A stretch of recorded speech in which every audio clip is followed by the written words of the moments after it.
And thank you so much for joining the Connecticut State Library and our partners, TFSX, After the Future School, Integrating Strategic Foresight. We are joined today by Nicole Baker-Rosa, who's Head of Human Design and Development for TFSX, by the wonderful Ashley Sklar, who is my keeps me on track and sends me everything I need, who's been integral to the entire Future School Transformation for Libraries to Future School program. And also Emily Mudge is joining us. We're also from TFSX. We're also joined by Susan Banks, Deputy Secretary and State Librarian, Office of Commonwealth Libraries, Pennsylvania State Department of Education, Nan Carmack, Division Director, Library Development and Networking for the Library of Virginia. And please excuse if I pronounce this incorrectly, but Nicole Giesk from the Library Development Manager, Kentucky Department for Libraries and Archives. Tracy Miller, Branch Manager, Hartford. I'm sorry, I'm in Hartford, so I'm saying Hartford. Hartford County Public Library in Maryland. And unfortunately, Joel Nichols could not join us today. He had a little bit of an emergency, but we're going to share some of the wonderful things the Free Library of Philadelphia are doing. So what are we going to do here today? So Nicole and I are going to welcome you. Nicole is going to offer a wonderful, insightful keynote. We're going to have some panel presentations, Q&A, and what are the next steps. So I'm going to go ahead and start. Again, my name is Dawn Laval, Director Division of Library Development, Connecticut State Library. And this whole journey began way back in 2017 when the Connecticut State Library joined a Northeast Futures Conference in New Jersey. And I attended a session, a 2-hour session at the time, Kedge the Future School, and I was blown away. And something got planted in my brain. Thank you, Nicole, for planting that in my brain. In 2018, I was fortunate enough to participate in an in-person Foresight Foresight program. And again, blown away, participating with 29 other professionals from different industries, professions, all walks of life. And we were all there for the same reason. How do we better prepare ourselves, our organizations for the future? And after that, I kind of jumped on Nicole, Frank Spencer, and Yvette Montel-Savico and said, what do you guys think about working with libraries? What do you think?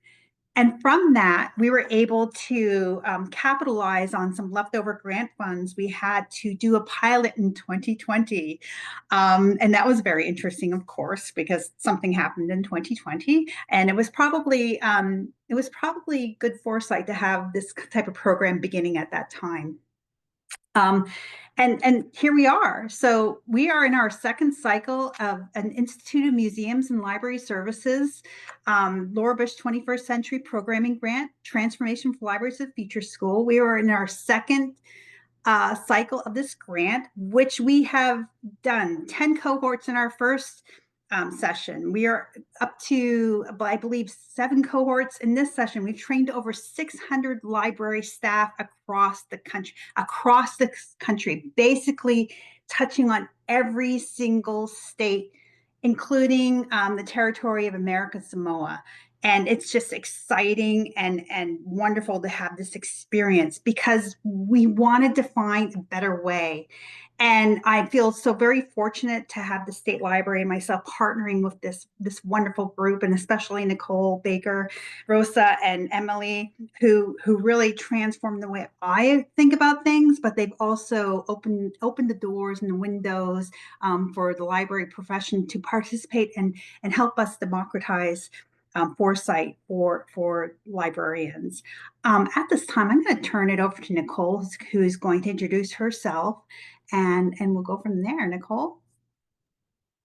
Hello, everyone. Good morning. I'm sure it's much earlier morning than it is for us on the East Coast, but it's a pleasure to be amongst you all.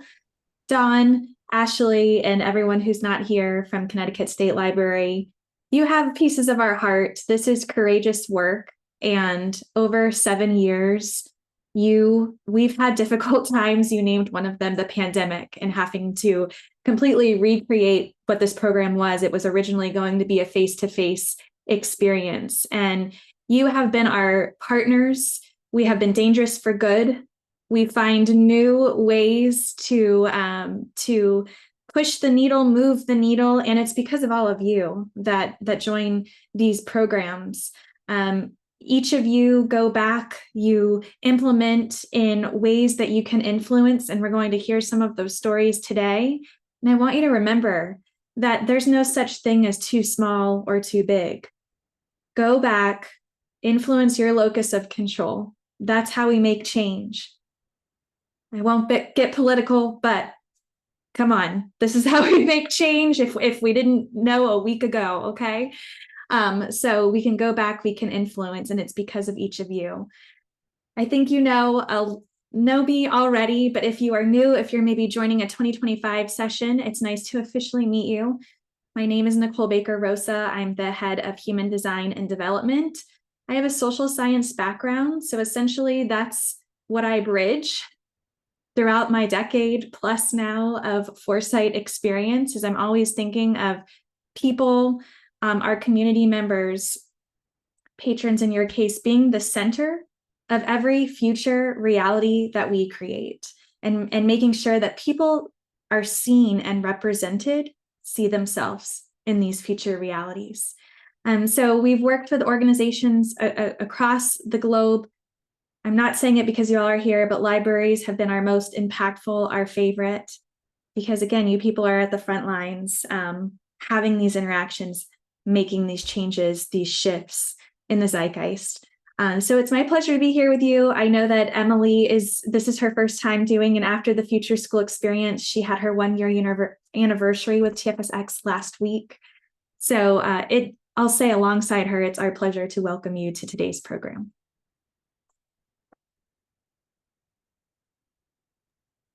Thank you so much, Nicole. And truly, it's I know we often sit here and have mutual admiration and love, but it truly is, because this is an experience that and I'm going to go back and give major kudos to now happily retired Deputy State Librarian for Innovation, Peggy Cadigan, because she was the one who kind of like set this all in motion by inviting TFSX to that conference back in 2017. So Peggy, if you're out there birding today, just know that you are really the foundational person who really got this going. I want to share. We're going to have all the panelists share how they're using Foresight, how they're integrating it into, and I just want to share how the Connecticut State Library is integrating Foresight.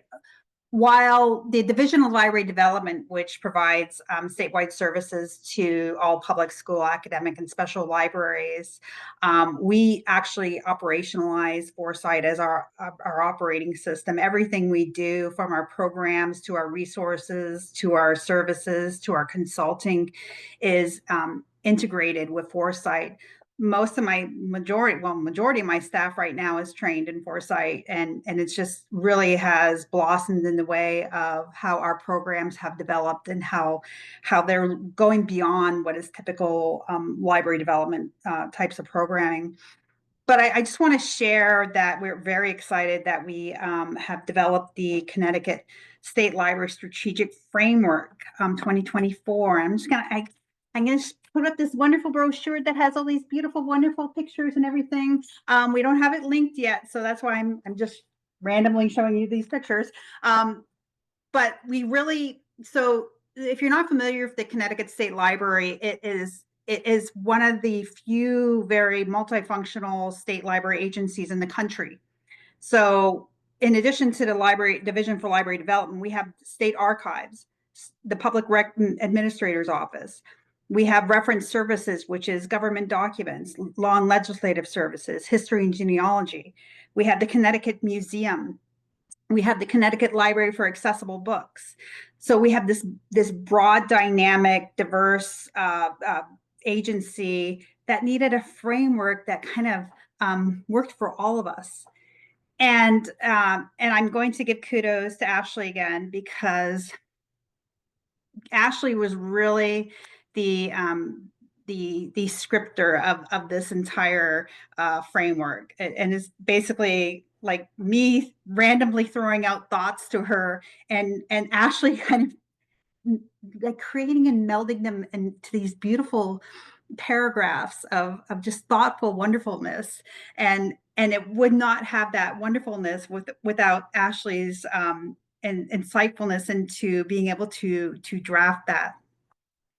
So what is our framework? It's kind of like, and going back to TFSX with holistic foresight, this kind of 365-degree view of the future, and really thinking about how the Connecticut State Library serves everyone in the state of Connecticut and beyond. So we provide services to probate, to county, to town clerks, to archivists, to historians, to authors, to legislators.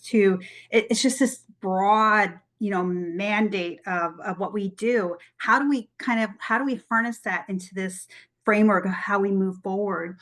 So we use principles um, toolkits of strategic foresight, and helping us really craft this truly dynamic framework, which is a framework. It's not a plan. It's a framework to guide us through changes, to prepare us for the plausible, the possible, the catastrophic, and but also really positioning us to to kind of meet our three goals, which our three goals are raising awareness, expanding accessibility, and deepening our collaborations. And they're broad, but they fit so much into so many different things that we do. And one of the challenges we have with the state library is that most individuals who use the state library think that it's just a library, but it's so much more. So expanding that awareness. And we developed 5 strategic priorities: cultural amplifier, community engagement, civic champion, insightful navigator, and resource provider. And forgive me, I'm just going to take this time to just read some of Ashley's prose, because it Ashley should actually say it, but this is the first part of it. Mapping possible futures, pulling towards them requires investing time, thought, care, and energy in the present. Along with understanding the current output, one must continuously scan beyond the walls and engage in outreach and conversation with community. While this is an endless and ongoing process, crafting strategic framework offers a way to capture a snapshot of a moment. And ideally, it becomes a living, breathing document that grows and evolves with the organization. Ashley, drop the mic. But that's boom. But that's really what we wanted to approach. So we took many different ways, particularly mostly and very strategically environmental scanning, looking beyond our walls to how we service. One of our goals, or our goals within and our objectives, so things that we can do, goals and objectives, but we also put something in there that is truly magical, and it's unbounded possibilities. Like what ifs, those really like aspirational ideas that if all the stars aligned and we could basically embed the state library services in every household in the state of Connecticut. And that's truly what this framework allowed us to do. And we could not have done this without having our foundations in natural foresight, and to really truly understand how we can approach planning for a very multifaceted organization, all with that same goal. I just want to share one other aspect that came out of our community conversations that we had with stakeholders. The state library is a universal touch point, holding public, local, state, and federal records, state and legislative archives, artifacts of Connecticut history, industry, history, and culture, genealogy indexes, newspapers, photographs, maps, books, and so much more. One of our stakeholders said, we're basically, the State Library of Connecticut is basically that universal touch point where everybody can come together, where everybody, regardless of where their socioeconomic background comes from, where regardless of where they live, regardless of what they do, they have purpose and they have a connection to us as we do to them. So we're very thrilled about this, and we hope to very soon have this linked up and ready to go. Like I said, we have our wonderful, beautiful little brochures. But again, this whole process was ingrained in Foresight and the way we think about things and the way we think about how we're going to continue to provide these wonderful services going forward. So that's my little spiel. I am now going to invite Susan Banks from our wonderful partners at the Pennsylvania State Library to share what, and I have to tell you, and kudos to Susan's leadership, is that Pennsylvania boasts the highest number of library staff trained in natural foresight in the country. So another mic drop and bam, over to Sue. Okay, thank you, Dawn. And happy Veterans Day, by the way. Dawn is a veteran, and to all of our colleagues on this call who are also who served, thank you.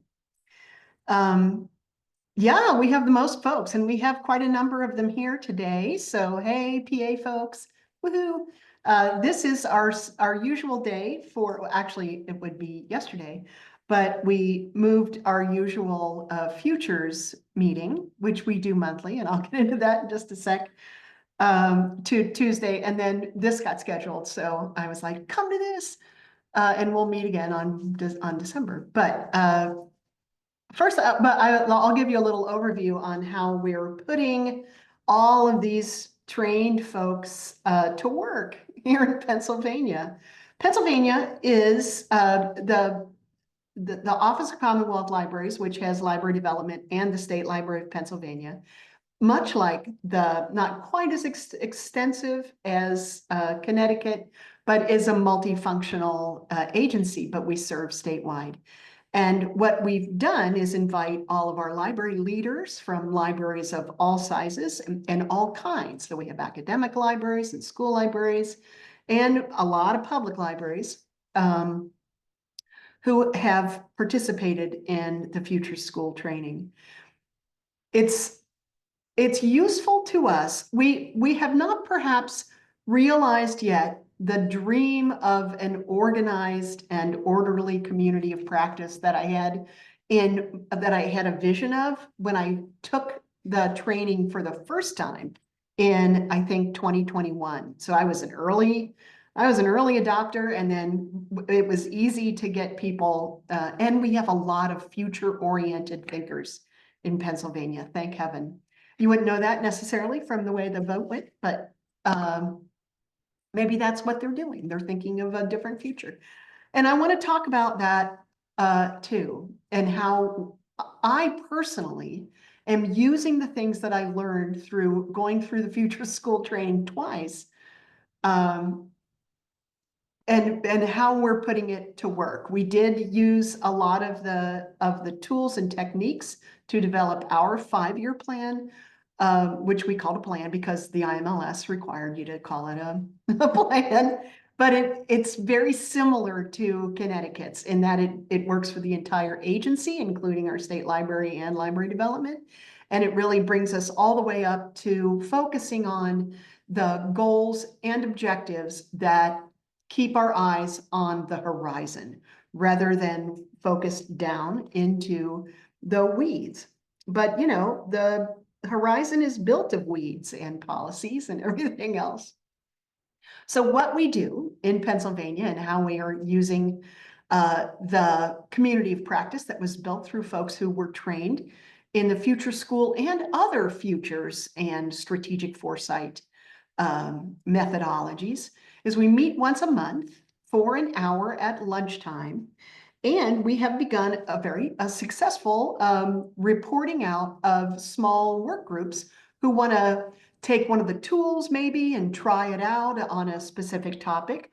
The topic that we were supposed to hear today, but we're moving to December, is about the future of library training. So we've got some academic librarians and some public librarians who are digging into the future of the degree programs, the certification issues, and we're just kind of starting to get into this, into a discipline sort of approach to this. What I'm really hoping we find is a more fruitful route to creating an ongoing community of practice that, as we spot as the state agency that supports and resources libraries, as we identify these things that are coming, the things that are pushing from behind and pulling from the future, we identify those issues and we give it to folks to work on, just like we did in the training, so that we're using these tools and getting our brains sort of rewired to approach shared problems and challenges and opportunities in an organized way, so that we're using everyone's view of what's likely to happen, what is possible to happen in the decisions that we make today of resource distribution and where we put our attention and where we put our energies, that's good for everybody. And all of that work translates directly to the local level, so that when library directors are making their decisions, they're using the same kind of approaches and tools. And it's also, we are also looking at involving board members as well. So getting the community leaders involved and on the same page and working as a team to implement some of these things, implement some of the work approaches to come up with solutions and plans that are future focused. So that's kind of how we're putting it to work across the state of Pennsylvania, the Commonwealth of Pennsylvania. What I will say is something that I've noticed over the last week is how much this training has become, and this has always sort of been my contribution when I have to talk to this group, is to say how much it's affected me personally and how intuitive and integrated a lot of the approaches and the thought processes have really become. And boy, never has that been more important to me than over the last week, as I see folks all around me kind of really struggling.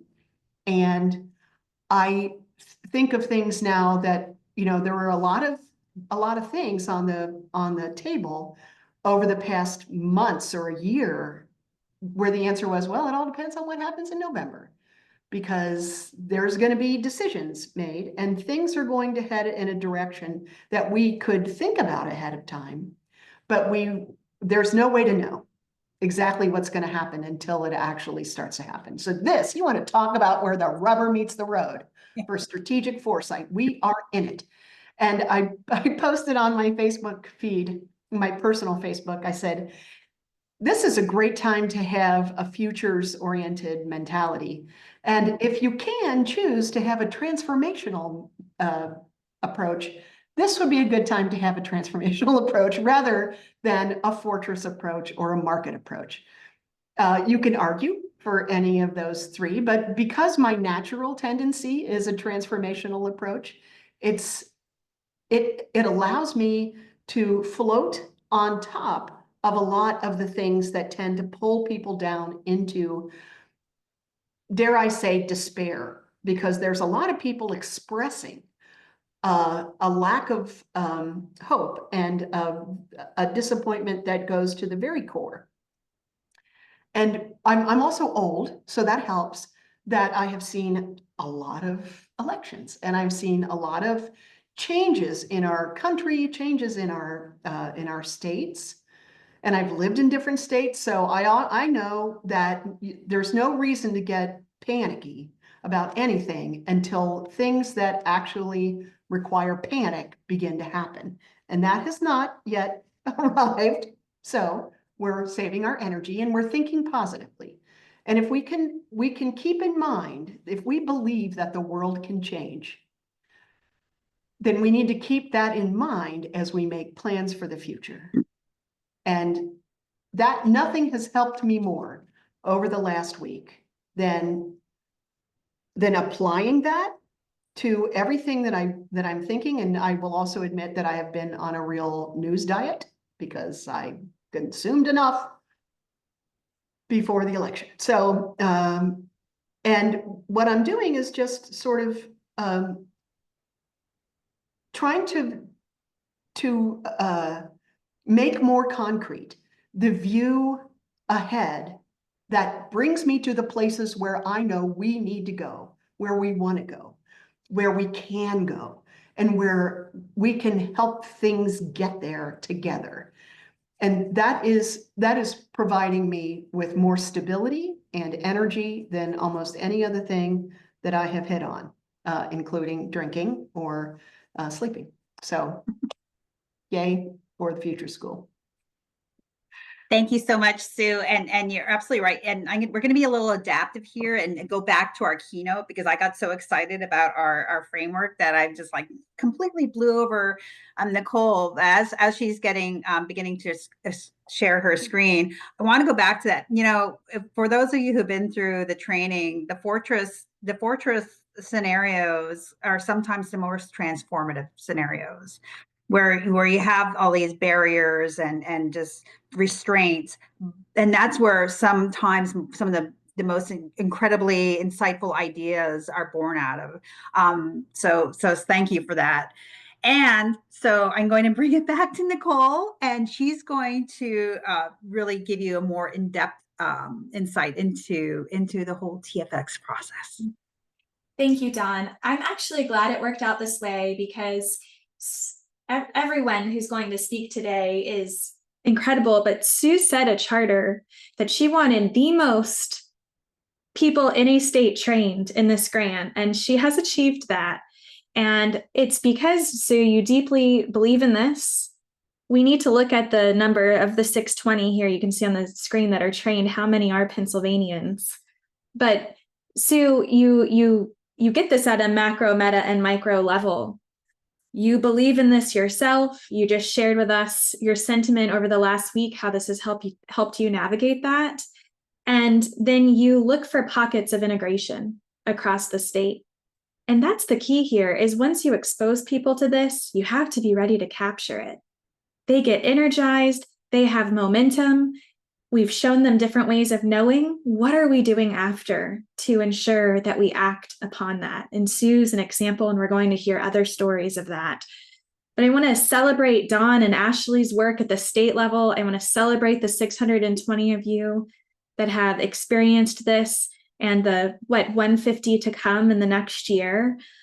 We got renewed on this grant on IMLS, which I believe is pretty unheard of and hard to do. So we have a lot to be thankful for. There's such alignment between our organizations because our mission is to democratize foresight. I was hearing Sue talk about this really being a thought process. And that's exactly right. We believe this is a mental technology. It's a privilege that we have the ability to talk and discuss and map potential states of the future. But if we all had that agency, if we all had access to this type of framework, it is a mental technology that essentially makes the world a better place. Imagine that. And we are transformationalists here. We are very aware in our process that you have to map all futures, a multifaceted future, to be prepared for what is to come.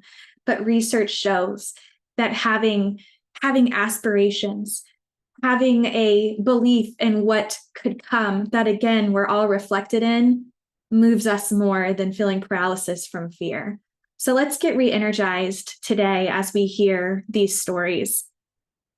Now, if you are joining us because you've been through a program in the past, as I go through this presentation, think of it as a way to tell the story of your experience or why that foresight is important.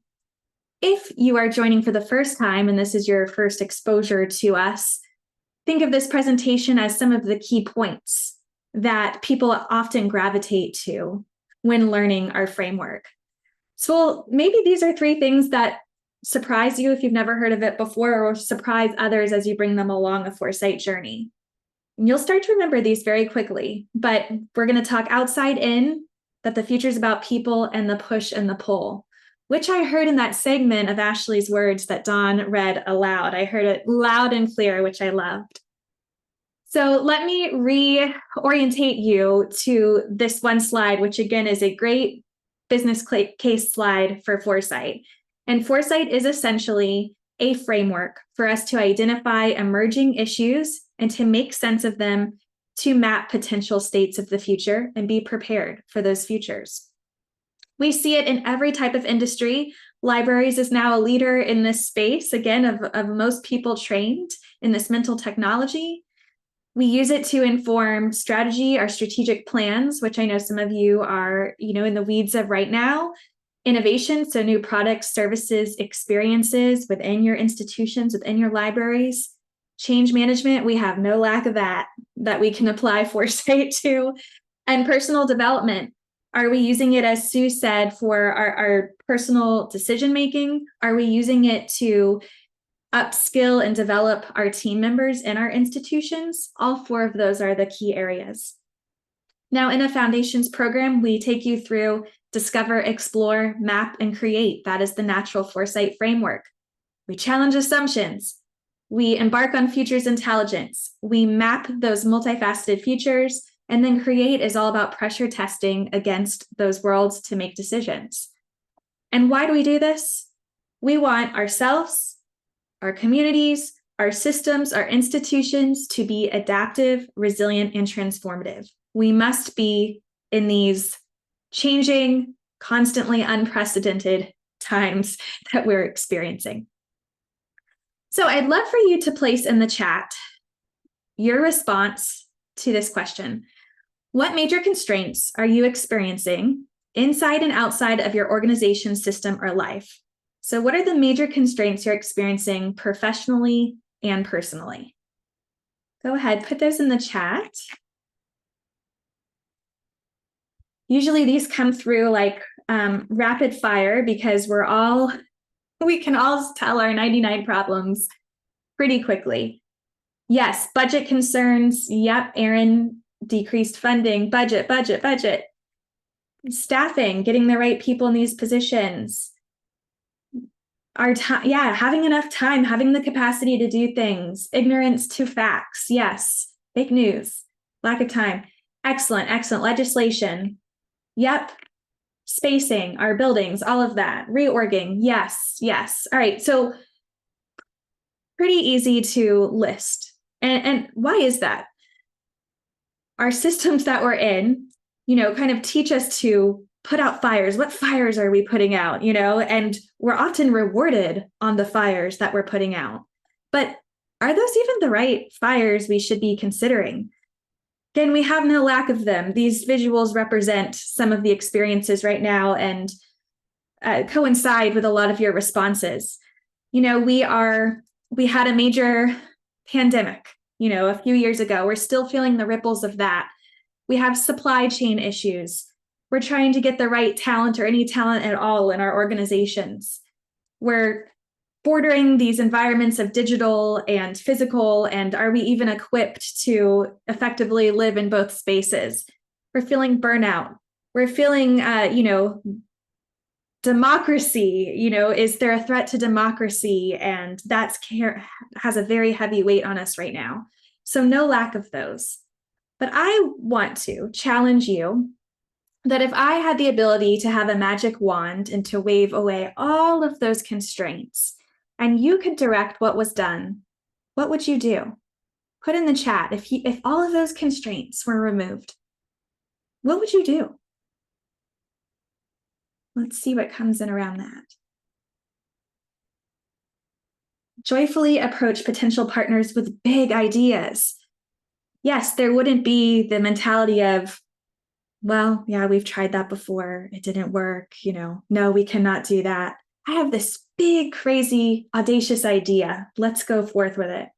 Yeah, Nan's on board with you, Megan. Absolutely. We'll keep those coming in the chat.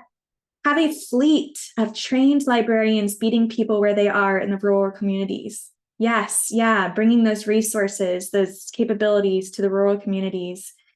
Make sure every Pennsylvanian, oh, they're coming in hot, has a library card and knows how to use it. Yes, fantastic, fantastic. Well, these are two great questions to use with your teams as well. You've heard us talk about it before. If you have 5 minutes on an agenda, these are the types of questions you could ask, because it gets the thought process going and it gives people the permission that you are saying, I want you to think like this, all right? Because the future is not about the future at all. The future is about right now. And the way that we're thinking about the future impacts the decisions that we're presently making. And so oftentimes we get so excited about this framework and this process, and we want to talk about all the sexiness of the future, because it's fun and people get excited. But then they say, so what? And it's because as practitioners, we need to make that connection about all of those thoughts. That's about right now. That's about the strategies we're making, the people we're hiring, all of the fires we talked about, and prioritizing what we should be concerned about. So that brings us to our 3 points that we're quickly going to cover. We're going to start with the future happens outside in. Do you remember this visual? This is one that really resonates with individuals. So oftentimes they hear about Foresight and they say, we're already doing that, but they're moving inside out. So we all have what's keeping us up at night, personally and professionally. We just named some. That's our micro. We then move out to the meta environment of the industry, the field that we're in.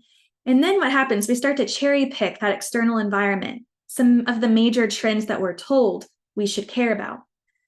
But what happens is we start to miss the future. We miss those disruptors, or better yet, we miss those opportunities that we could take advantage of. So Foresight reverses this. Foresight starts from the outside in. We look at all of those drivers of change. We completely redefine what industry is, if there's even such thing. And then that helps us prioritize what those issues are that we should be caring about as an organization, as a person. I wanted to share this example with you. This is, I think, from the early 2000s, but there was a leading children's hospital in London. And overall, an effective leading hospital, but they were starting to have some issues with transitions. So for instance, when they were moving, a patient from one room to another, they were lacking those efficiencies. So the hospital said, we could have easily asked other hospitals, other leading hospitals around the world what they're doing well, but that would kind of give us the similar results that we're doing now. So they looked outside in, or they looked at distant fields, and they contacted a Ferrari F1 pit crew. Because if you know anything about Formula One, in a matter of seconds, they have to work as a team, they have to collaborate, they have to make decisions and get that vehicle back on its way. So this Ferrari team studied what was happening in the operation rooms and in this pediatric unit, and sent back a plan based on the Formula One process. And would you believe that it reduced 66% of errors that the hospital was experiencing in their transition of units by looking at a separate but analogous or distant field? So this is an example of that outside-in thinking. One other one is to look at a trend that on the surface might feel like it is not related to libraries at all. So if we take this trend of brain-to-brain interface, it's where we're potentially having direct communication pathway between the brain, and currently it's animal to animal. And researchers are linking up multiple brains of monkeys and rats to form an organic computer And by using this brain-to-brain interface, a biological computer or brain net could be constructed using animal brains as its computational units. So some headlines of this week's signal already emerging. As you can see here, we're seeing that this combination of neurotech and AI is threatening our mental privacy. How do we redefine privacy here? We're having startups already develop two-way communication as people are dreaming. And then if there's this future with mind reading, with neurotech and neuro implants and brain to brain, what is freedom of thought? How do we define that? So I'm hoping you could quickly see, by something that's outside in, the implications to librarianship. How are we sharing information? How does knowledge transfer look different because of brain to brain? Who's in charge of that distribution of information? What is privacy? How does infrastructure change if this is knowledge distribution? This is an example of that outside in. The future is about people. There's so many reasons why librarians connect to a futures process, and this is central. This is why I connected to a futures process. Why this is critical is because as we identify and spot those trends, they don't operate in isolation, and we don't grow in a lab what these trends are. Trends result because of a shift in behaviors and ideologies and values, and the way in which people are desiring to connect and be fulfilled. So that's why our futures process always looks at the life cycle of a trend. If you look kind of in this red ocean space of a trend going mainstream, as good futurists or foresight practitioners, our goal is to work backwards. We want to be thinking where the thought leaders are, where we're seeing those emerging issues, where things look fuzzy, where we're seeing shifts in the fault lines. That's where we identify those value shifts and where we really get that competitive intelligence. So speaking of values, we're seeing that values used to be formed and created from our families, our communities, groups that we belong to, and we're still seeing that. We're seeing this whole new set of values emerge from our embodiment of these digital spaces. Now, whether we feel that we embody digital spaces or not on this conversation, many people or many younger generations are feeling most at home and most comfortable in these spaces and making sense of their self and others. So again, some headlines to illustrate this. We just saw with the election that the entire strategy, one of the main strategies around Kamala's campaign was tapping into meme culture. She felt like this was the way that Gen Z voters could relate because this is the way that they communicate, again, based on values. There's this other idea of scarecrows or NFTs, non-fungible tokens, that are bridging, kind of giving a value to bridging the digital and physical worlds. And then we're even seeing new rituals being developed that are only rituals to the virtual space. So again, kind of reframing this idea of what people need, what the values are that are shifting, and how we create spaces for them. And finally, the push of the pull, a crowd favorite always, is that the future is not static. The future is not one point in time, but it's a spectrum, it's a continuum. And so oftentimes we get kind of stuck in this push of the future, the left end. And the thing about the push is that no matter if these trends are happening or not, they're going to push us in a direction if we're prepared or we're reactive. They're going to push us in a direction. But what's most powerful is that there's this pull side of the future.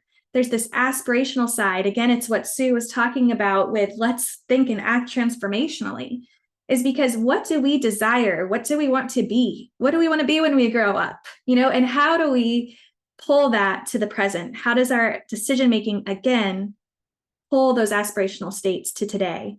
Because that's what we're doing. We're creating the future. We made this quick infographic. It was several months ago now, but in your intro calls, we always ask, what do you wish the library will be in 50 years? Or what do you think it will be in 50 years? And these are just some of the responses that come up as to what you think it will be. Aspirational, kids' brain development changes for storytime delivery. You can see all of these. I want you to consider those. Oh, it really likes the video. It doesn't want me to change it. Okay. And I want you to consider the full spectrum of the future. So take those as some of the aspirations and feed in there other aspirations that you have. Think of the brain-to-brain interface and the digital values. And I want you to think how you could avoid threats that you might feel are presented by some of these issues and really capitalize on the opportunities. Are there any ideas in the chat about how we might leverage these trends of brain-to-brain interface and digital values to really pull the future to the present? Or if you want to quickly unmute too, I'm happy to hear your voice. I'd love that.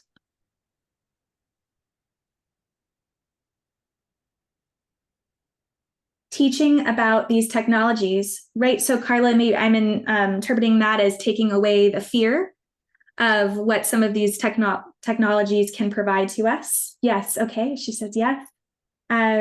Digital values are an immediate place we can enter. Ooh, that's super powerful, Nan. Yes, especially the trust that librarians already have to their community. That's why people come. It's a safe place for you. How do you create that safety net? We saw just Australia pass this week, I believe, legislation around if you're 16 years or younger, you can no longer be on certain social media apps. How do you foster that safe environment? Expectations, yep, absolutely. Link the brain of a legislator with a library working to help them gain better understanding of what library work is. Yeah, let's use it as an empathy machine. Yeah, building online community spaces that embrace and bridge translocal, hyperlocal. Oh, these are excellent, fantastic. Well, my last slide for you all today, and then I want to get to the stories that we have here, is as you do every day, put people first and always have their best interest of what those future states could be, essentially continue doing what you're doing. If you come across a piece of information that seems audacious or ridiculous, just pause and ask yourself why, to challenge those assumptions. Start from the outside in, so look at those separate but analogous spaces. Use aggregators to bring that information to you in terms of your scanning. And then think of those desired states, think of those aspirations, and kind of backcast from there of what you'd like to pull to the present. All right, thank you so much, everybody. And I can't wait to hear the remaining stories that we have today.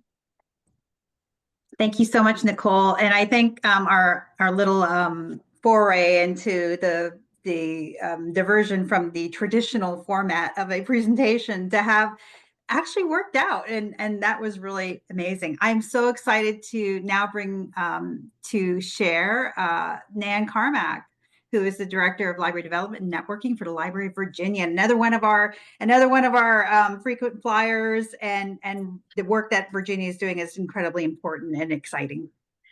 Thank you so much, Dawn. So yes, I'm Nan Carmack. I am Dawn's counterpart in Virginia, and experienced many of the same things that Susan discussed. I was also an early adopter, jumped into this training early on, and it has been transformative for the way I think. For those of you who are into Myers-Briggs and Enneagrams and all that good stuff, I'm a great big F and a great big P. So with those feelings and perspectives or perceiving qualities, this has been really helpful for me in two ways. One is to give me some distance from the feelings, if that makes sense. It gives you a way to deal with it. But then in the perceiving way, it's a really great way to look at the world into the future without, those fuzzy spaces Nicole was just talking about. So I really have appreciated those additions to my thought process as I process all the things that have been happening in the world. In Virginia, we have about 40 people who have been through the training, and we have been also creating a community of practice. We meet every other month, and so far the topics that we have discussed are post-COVID. So how we structure ours is that one of the folks volunteers to be the leader, and they scan the environment for something they want to talk about. They notify the community, and people prepare to come to the meeting with their own scanning.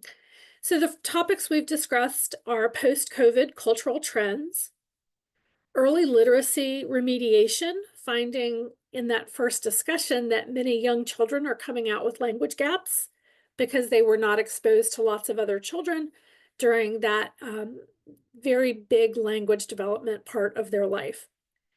We've discussed esports and macro forces affecting society. And then we'll meet again next month, and I'm not sure what the topic is. So ways that we have internally used, the Library of Virginia has internally used future foresights is like Connecticut and Pennsylvania, our state library is vast and has many cultures and projects and different kinds of ways of doing business. And so library development networking, which, as you all probably know, works with all of the public libraries in the Commonwealth, at that time that is changing with our delightful new state librarian, we've sort of been the redheaded stepchild.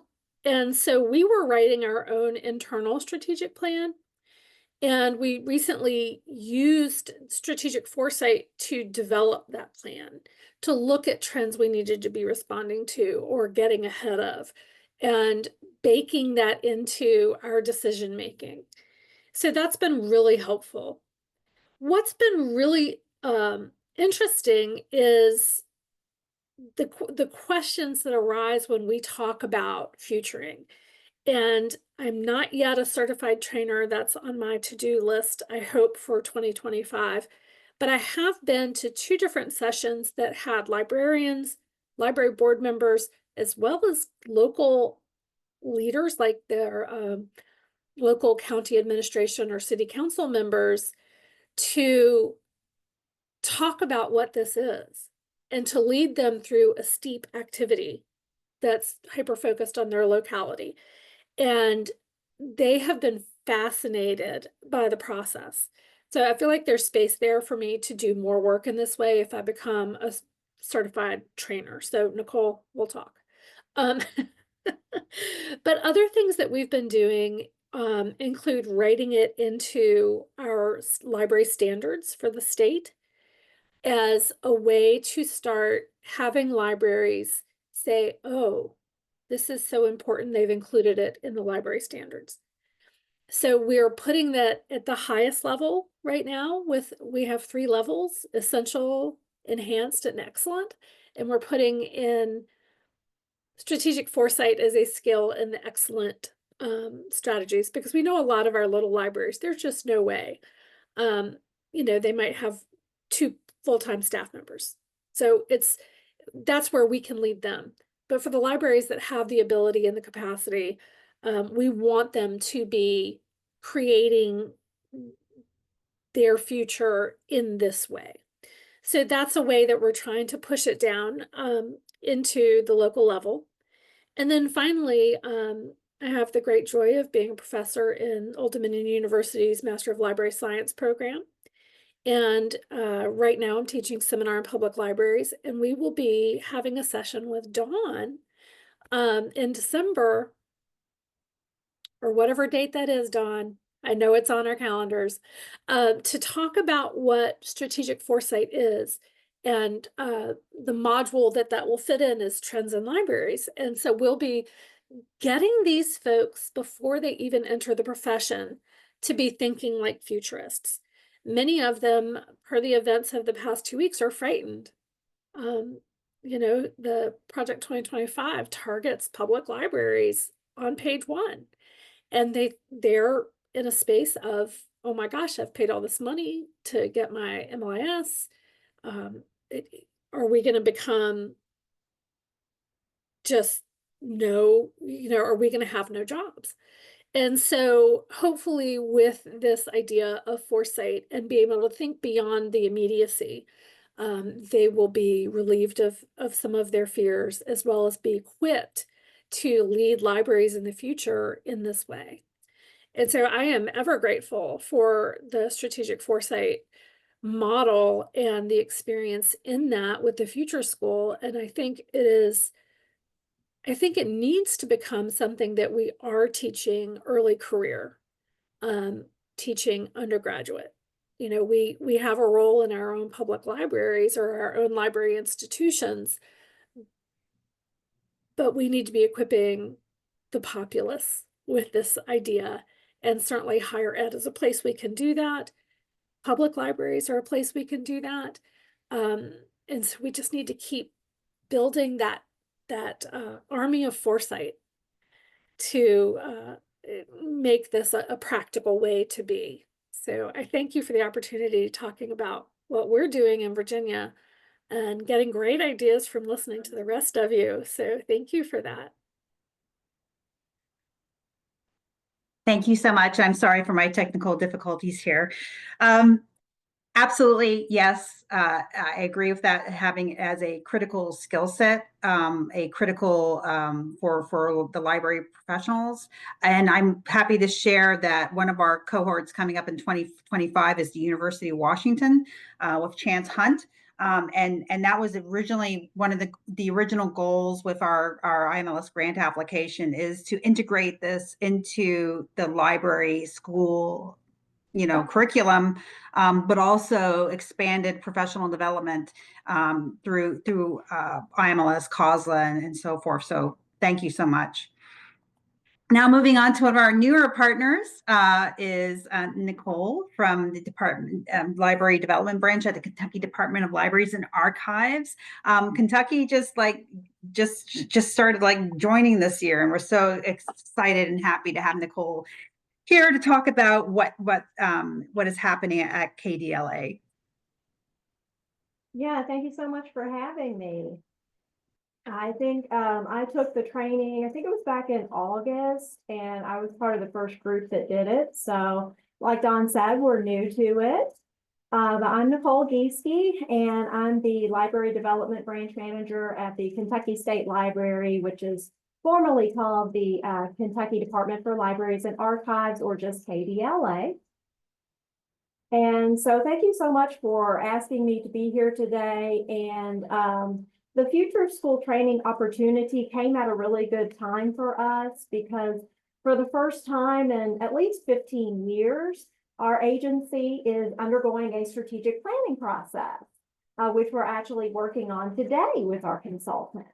So it's been a really useful tool and lens to look through as we're doing our strategic planning, trying to come up with our mission statement, looking at the different scenarios that may happen in the future. And I really like the concept of the future really is happening now. And so it's really the present that's important when you're thinking about the future as well.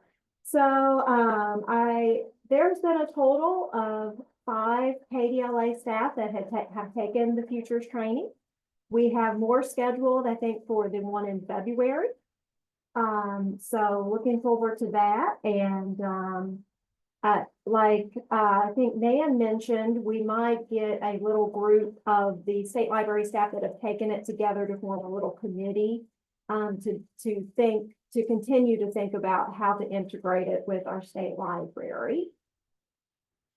So I just wrote down a few things that I and others that have taken the training said stood out to them, and how we're still using the training today.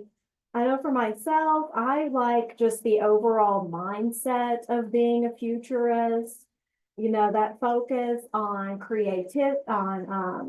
curiosity, on being courageous, and kind of thinking out loud, thinking outrageously, and kind of finding the patterns and the trends and trying to make sense of those patterns and trends.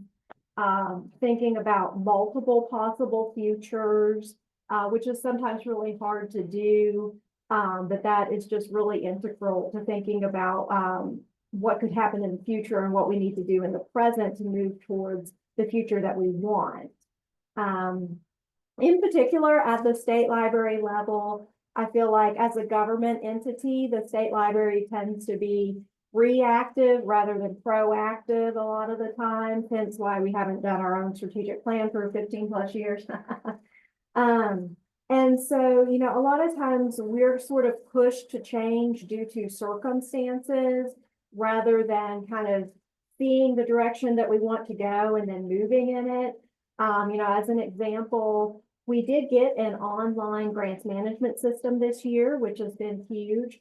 But the push for that sort of came out of doing the ARPA grants, the federal grants during COVID, and how difficult that was, rolling out 120 grants without a grants management system. So now we have that in place, but ideally it shouldn't take a natural disaster or a worldwide pandemic or a major event to implement some of those technologies. And so instead of being behind the curve, it can help us to kind of be setting the curve and looking ahead. Another concept that was really useful to me as somebody who has been in the library field for a long time was the concept of educated incapacity. Thinking that you know so much about your field that you're the last to recognize that things are changing because things are just the way they've always been. And so being aware that the more experience you have in the field, you know, you're actually even more, you have this educated incapacity. So just being aware of that and be constantly trying to learn new things and just be aware that you're doing that, to me, is really helpful. I also really liked the scenario planning tools, and that's something that's really concrete that we can use in our strategic planning process we're going through this week. And just in my personal goal setting for 2025 too, you know, the ladder of inference to make sure you're checking all of those assumptions. We all make assumptions. We all have certain beliefs. So just being aware of those biases, the driver's wheel to forecast potential changes in libraries, and looking at libraries in the bigger picture of social, technology, economic, environmental, political landscapes. And then, of course, the storyboarding and the scenarios for predicting the changing trends in libraries.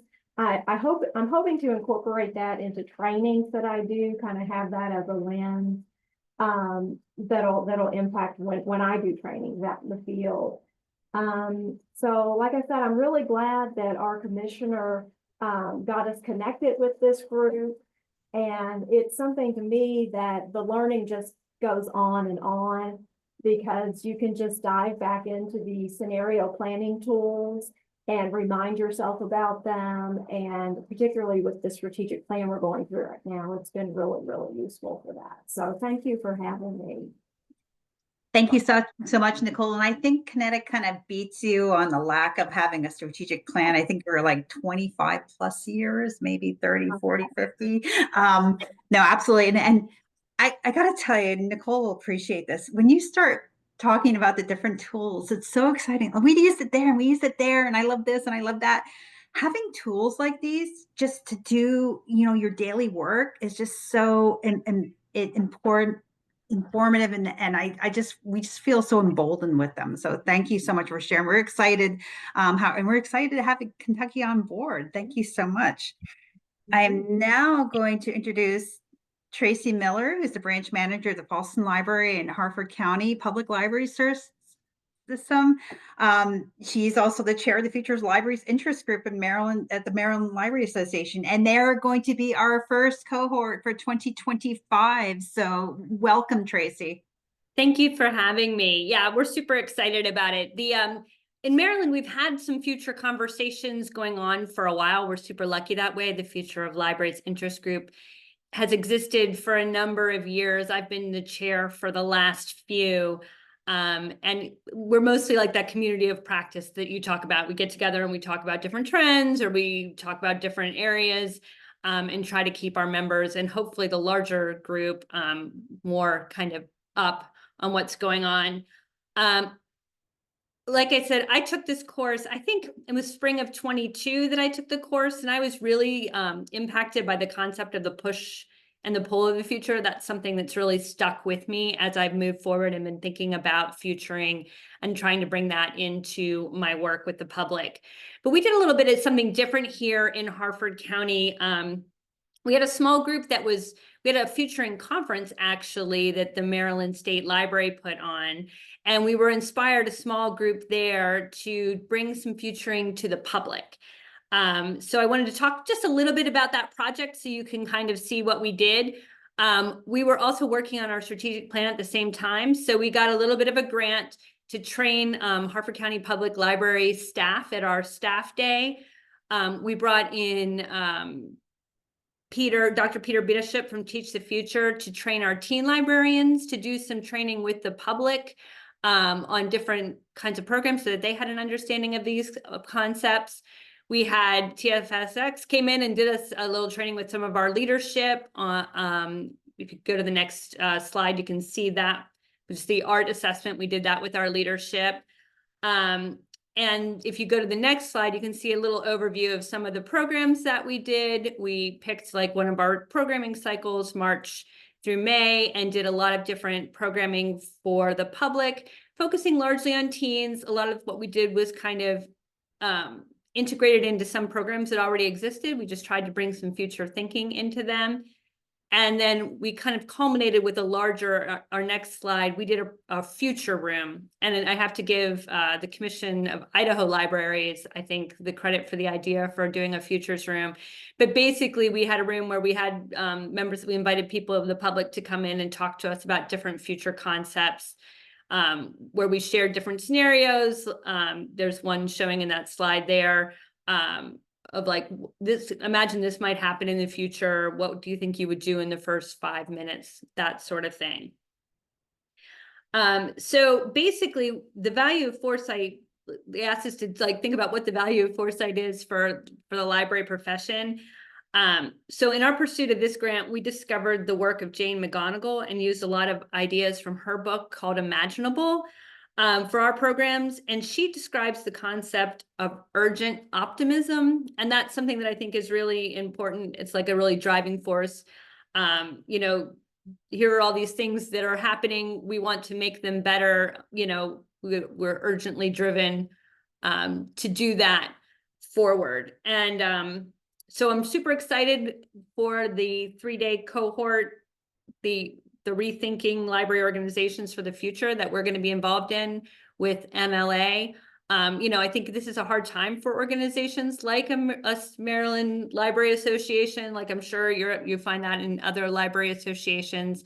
And I'm super excited about being able to bring some of those tools and be a part of that as well. That's it. Thank you so much, Tracy. And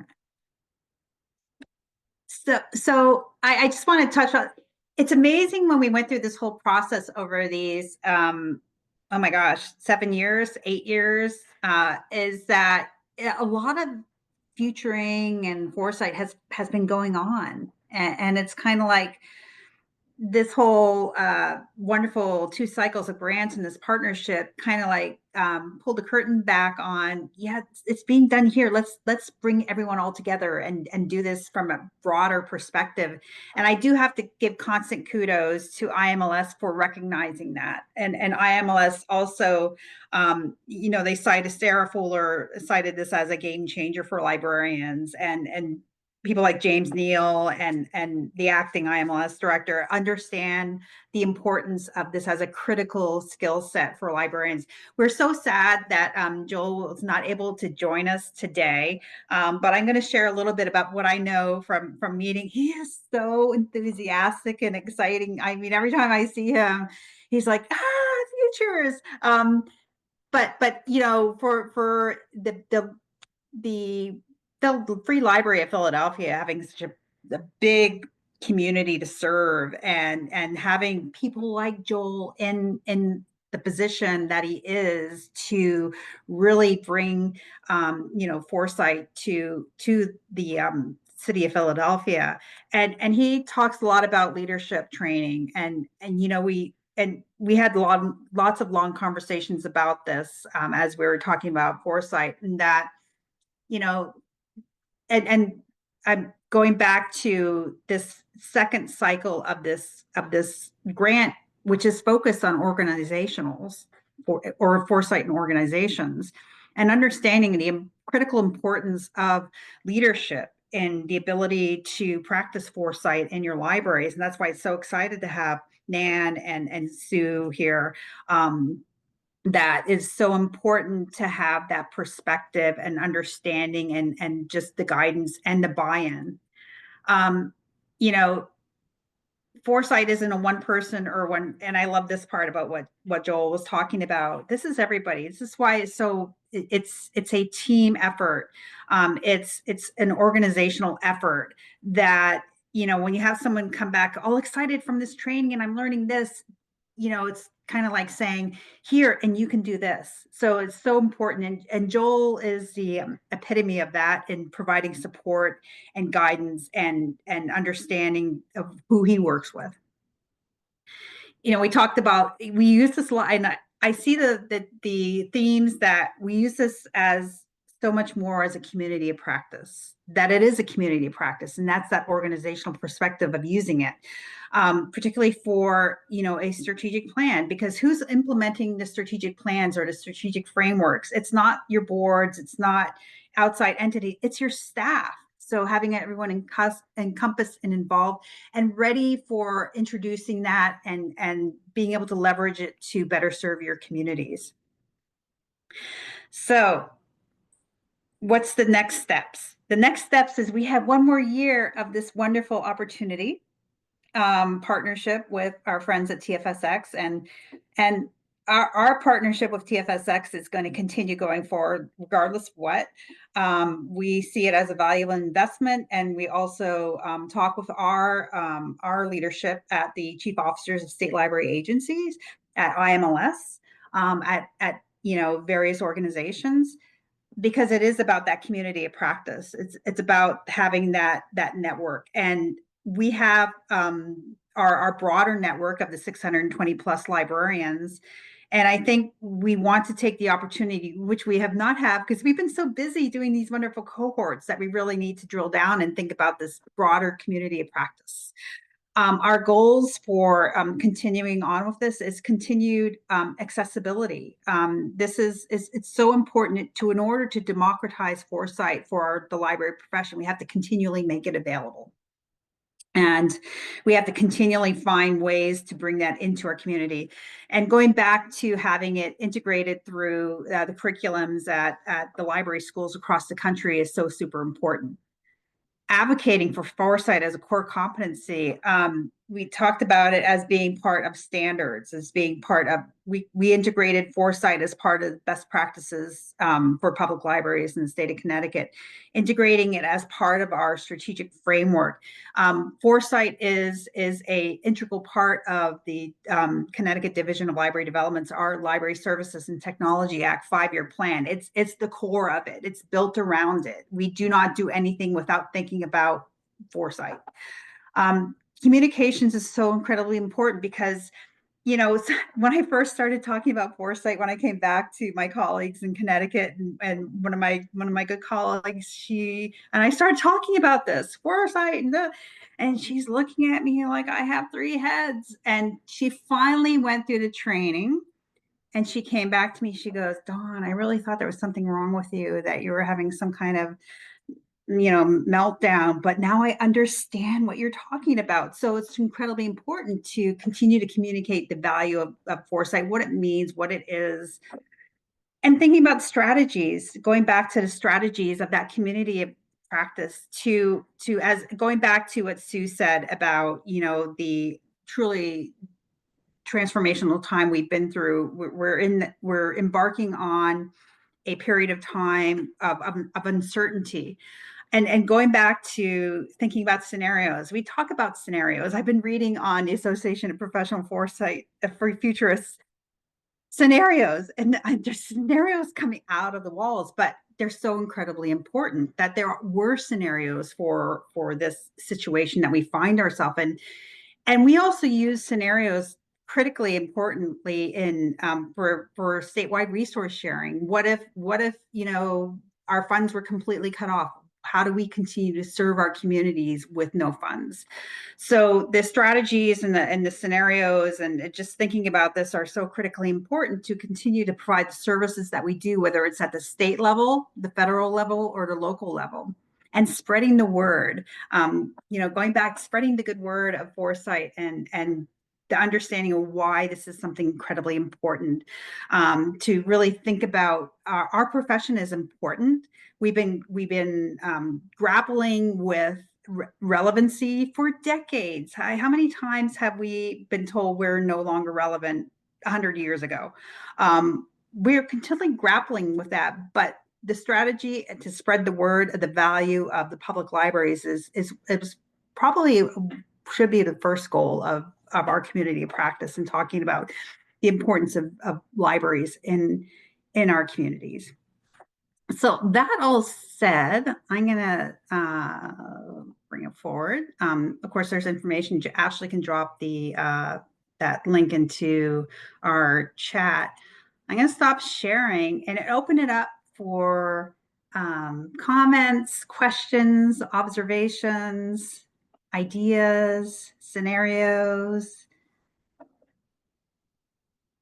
Feel free to either drop any questions or comments in the chat, or feel free to unmute yourself and put it out there.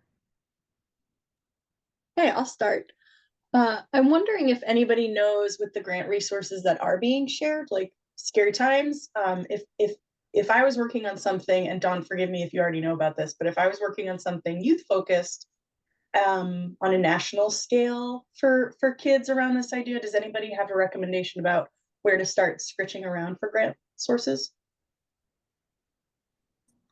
So YALSA, the ALA Young Adults Services, they do it, but of course IMLS, either the Laura Bush 21st Century Programming Grant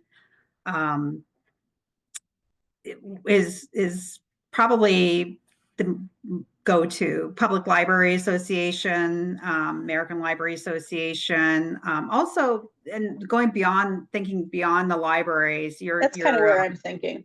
Yeah, but also your communities, because there's a lot of foundations. Provide grants, and I can't think of anything off the top of my head. I know it's there, but community foundations, educational foundations, that usually when you're partnering or working with, say a school system or another youth type of organization, there's a lot out there. Thank you.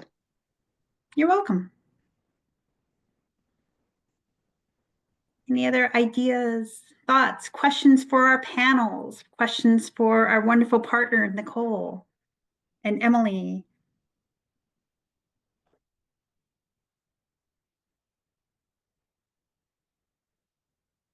Excellent. Well, if there's no questions, go ahead, Sue. Did you put your hand up, Sue? There we go. But then I couldn't make my mic unmute. One of the things that we, speaking for myself especially, that we're finding challenging is keeping the work moving with a distributed leadership model. It's because we have a number of folks from the state library, from the Office of Commonwealth Libraries participating, who tend to be looked at as leaders, but do not have the capacity to actually lead this work.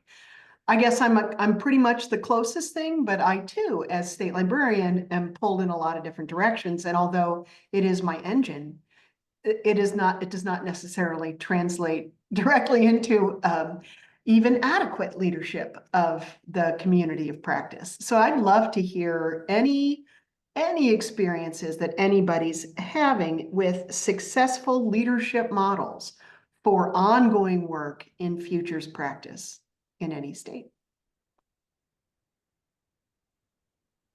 Anybody? I'm going to tag on to you. It is a challenge. It is a challenge because we're pulled in so many different directions. Um, and in a small, like in the Division of Library Development in Connecticut, we can do it within our division. Of course, we have some of our folks at the broader agency that are trained in it, but they all different missions. And that's one of the things that the framework is seeking to bring together, that common thread of providing, being that one-stop shop for residents of the state of Connecticut. It is a challenge, and we've some of the immediate findings from this organizational cohort is that, it is a challenge because, even though we know it's valuable and important, it's not at the top of every leader's list. And even if they engage the various leadership layers, it's still, sometimes not the priority unless it's something that's integrated into completely how whether it's your framework, your plan, your LSTA plan, your strategy, your standards. It is indeed a challenge and not easy. And maybe I'm going to call on Nicole. Maybe you can give some insight from outside the library profession about the challenges for other professions and organizations that have.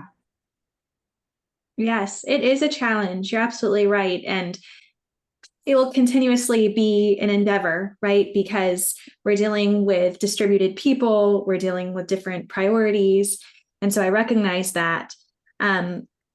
Thinking of like a corporate example is I'm thinking of the Disney work that we did, and we did that for 6 years. We did that with 13 different markets around the world.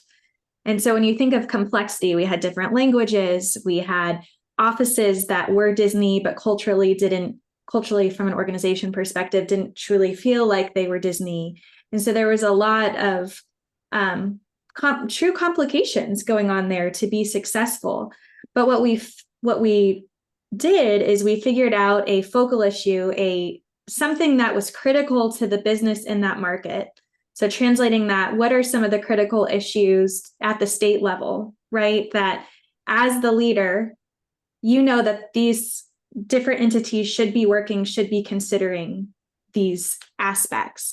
And so that region really, each of those markets had ownership in an issue that was critical to them, that they were being measured on, that they were driving change in. And so it gave a reason for the season. There was an imperative. They were prioritizing it, became part of their core work. And they knew that output would be in alignment with, what the larger entity was looking for. So you're already doing this, I know, specifically, Sue, in different aspects, but, even if there's somebody who can provide or take from ours, because democratizing is part of using what we have given to you. As long as you provide attribution, like use everything that was provided to you. And, is there a standard you could create of those materials that all of these different institutions get? Or again, I think small things like in meetings that once a month, could there be a standard of once a month, one of the meetings has X amount of time on the agenda around a topic. So I think it can be as large as from an issue state level to what are some best practices that are expected of the different institutions throughout. And I know there's so much in between, but hopefully those are some. I don't want to speak out of turn, but in case it's helpful, like with my work with Library Journal and what we've seen in trends over the last couple of years when it comes to leadership and healing and the future of empathic work that we're collaborating and creating together as an overall nation, as a body of informational offerings. There's a lot of healing that we're hearing from lower levels needs to take place, and it seems to be rooted in communications because we are a hierarchical set of structures. So what we've seen is that starting with understanding, like going back to the quizzes that some of us relate with the Myers-Briggs and all that, rooting it in who am I as a communicator? what does that mean about how I need to be communicated with and what that information looks like? And starting from there, then we're urging folks to look at co-design, to look at co-creation, to look at design thinking and learning futurism in an effort to create something that is more we've contributed into this. We're creating the buy-in that's been missing for so long. And from there, if we're able to do better things for staff members, pay raises or better living conditions or working conditions, then they're able to trust that we are doing that work instead of feeling siloed off. So I don't know if there's something in there about culture change that's helpful or not, but it's certainly something that's been taking place and is a lot of people are planning for right now.